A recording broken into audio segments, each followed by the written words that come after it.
After several countries pulled out from participating in this year's G20 summit being held in South Africa, it may have seemed that things couldn't get any worse for Cyril Ramaphosa. But then he went and pulled off one of the most embarrassing political stunts we've seen in quite some time. Within hours, the White House obliterated him with their response. And yet, despite all of this, the ANC supporters and sympathizers hold on to the hope that all the ANC government needs to do is to ride out Trump's term in office, and then, within 3 or 4 years, all the humiliation and political disasters, all of the setbacks and embarrassments on the international stage will finally come to an end. But in reality, the future for the ANC is looking far less bright than they could ever imagine on the international stage. This week, just prior to the start of the G20 summit, Cyril Ramaphosa proudly announced that the United States was supposedly backtracking on his withdrawal from this year's summit in South Africa. And he even had the audacity to claim that he would now be discussing ways in which America can still participate. Look at this. We have received notice from the United States, a notice which we are still in discussions with them over, about a change of mind about participating in one shape, form or other in the summit. So the discussions are still ongoing. This comes really at the late hour before the summit begins. And so therefore we do need to engage in those types of discussions to see how practical it is. The reaction to this claim by Ramaphosa from the White House Press Secretary Caroline Leavitt was absolutely brutal. The United States is not participating in official talks at the G20 in South Africa. I saw the South African president running his mouth a little bit against the United States and the president of the United States earlier today, and that language is not appreciated by the president or his team. The ambassador or the representative of the embassy in South Africa is simply there to recognize that the United States will be the host of the G20. They are receiving that send-off at the end of the event. They are not there to participate in official talks, despite what the South African president is falsely claiming. Because Press Secretary Leavitt used language such as running his mouth when referring to Cyril Ramaphosa, many of his supporters on X had a total meltdown, calling her names and claiming that it is completely disrespectful to address a head of state like this. The fact of the matter, however, is that Cyril Ramaphosa was spreading fake news based on an announcement from the US Embassy in Pretoria that it would be sending a small delegation to briefly participate in the handover ceremony at the conclusion of the G20 summit to take over the G20, which will be held in America next year, since the US is the next host. Ramaphosa, along with several mainstream news outlets, particularly his biggest fan and the ANC's biggest fan, News24, twisted this announcement and claimed that the US now suddenly had a change of heart when it came to participating in the G20 summit. In the midst of all of these setbacks and all the humiliation on the international stage, the only hope held on to by supporters of Ramaphosa's tyrannical government of national unity, a government under which this country is drowning in corruption, poverty and violence, is that Donald Trump won't be in office forever, and that the ANC and their allies just have to try and ride out 3 years of 30% tariffs until the next US administration will once again be friendly towards the ANC government, as they had been since Nelson Mandela. In today's video, however, I will highlight how their hope is absolutely false and how it constitutes little more than a coping mechanism in a political climate that is becoming increasingly unfavorable towards Afro-nationalism and communism and whatever their ideology is. The ANC used to have a very good relation with the White House in the United States of America. A testimony to this is the fact that the first black US President, Barack Obama, back in 2013, flew all the way to South Africa just to speak at Nelson Mandela's funeral, singing the deceased ANC president's praises. Emerging from prison without the force of arms, he would, like Abraham Lincoln, hold his country together when it threatened to break apart.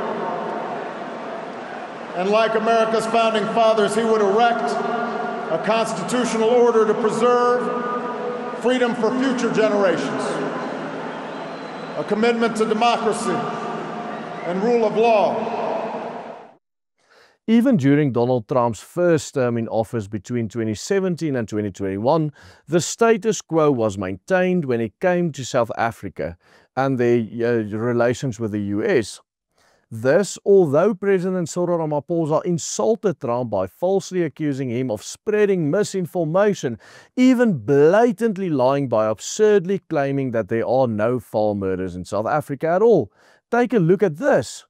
We were seated together at the lunch table, so we never really got time to talk about the tweet. It was just an opportunity to shake hands, to say how are you and all that. But on the tweet itself, he was clearly misinformed. And whoever gave him that information was completely wrong. There are no killings of farmers or white farmers in South Africa. There's no land grab in South Africa. Trump did not react at the time, but when his second term in office finally arrived earlier this year, he would not be so kind to the ANC. He has not only cut off all foreign aid to South Africa, and on top of that slapped a 30% tariff on imports from this country, but he even launched an unprecedented refugee program for Afrikaners based on the persecution they are facing under ANC tyranny in this country. In a historic meeting in the White House in May of this year, during which Trump absolutely wiped the floor with Ramaphosa, condemning the South African president for refusing to distance himself from calls to genocide Afrikaners and other white South Africans. Later, as we know, the US withdrew from the G20, and last week when he reiterated the US's stance, he upped the rhetoric quite a bit. Look at this. I'm not going to South Africa for the G20 because I think their policies on the extermination of people are unacceptable. So I'm not going, so I won't refer to anything having to do with South Africa. South Africa has behaved extremely badly. And following the fake news spread not only by the South African media but by Cyril Ramaphosa, the president himself, the White House's reaction, which we referred to earlier in this video, has been absolutely devastating. In spite of the fact that the ANC and President Cyril Ramaphosa's reputation have been absolutely shattered over the past year, their supporters and sympathizers seem to be holding out for hope, claiming that if the government can just hang on until Trump's presidency is over, things will go back to the way they were before. But what if it doesn't? The reality is that the political trend in the US seems to suggest that things will get even worse for the ANC in the future, with younger US voters now becoming increasingly conservative. So Yale, they surveyed about 4,000 registered voters. 2,000 of them were between 18 to 29-year-olds, so younger and older members of Generation Z. Now, when they asked whether these voters were going to vote Democrat or Republican in the midterms, voters aged 22 to 29, they favored Democrats by 6.4 points. But then the younger Gen Z voters, who were 18 to 21 years old, they favored Republicans by 11.7 points. So even though they're pretty close in age, all part of Generation Z, obviously their political ideologies are pretty different. In 3 years' time, when more and more younger Generation Z voters will come out to vote in the primaries and then in the presidential elections for the first time, odds are that US politics will, as a general rule, continue shifting even further to the right. This means that whoever succeeds Trump, whether that be J.D. Vance or somebody else, will probably be an even more fierce opponent of the ANC's Marxist agenda than Trump currently is. You see, the politics in the United States is following quite an interesting trend. On the one hand, the right is becoming much more hard right, or you can even call it far right if you will. This is almost the same as the left were for the past 30 years, where moderate candidates were voted out by more radical candidates because the more radical candidates speak to the populace and speaks to what the people want to hear. This trend is only starting now on the right, where more radical candidates is putting their hands up and pushing moderate candidates out of the center. Simultaneously, the moderate candidates themselves need to move further to both the left and to the right in order to appease their voters and in order to still win their primaries. So the only question actually here is, will it be the right or the Republicans that win the next presidential election, or will it be the Democrats? And if it is the Republicans, it is a virtual guarantee that the next US government will be much more antagonistic towards the ANC than Trump ever was. The hope of the ANC supporters and their sympathizers that things might get better in a post-Trump international order is nothing more than a political fantasy, a coping mechanism in a time where they are losing every single battle of rhetoric on the geopolitical stage. Every single indicator suggests that the world that they are longing for is never coming back. The liberal zeitgeist is not here to stay. Its time has come and its time has ended.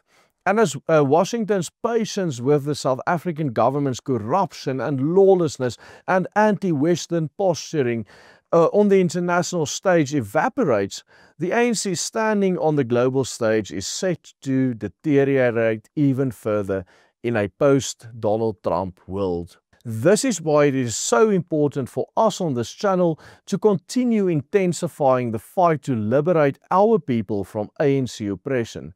And this is why we here at the Willem Petscher Group dedicate our lives to changing people's hearts and minds so as to take our fight for freedom to the very next level.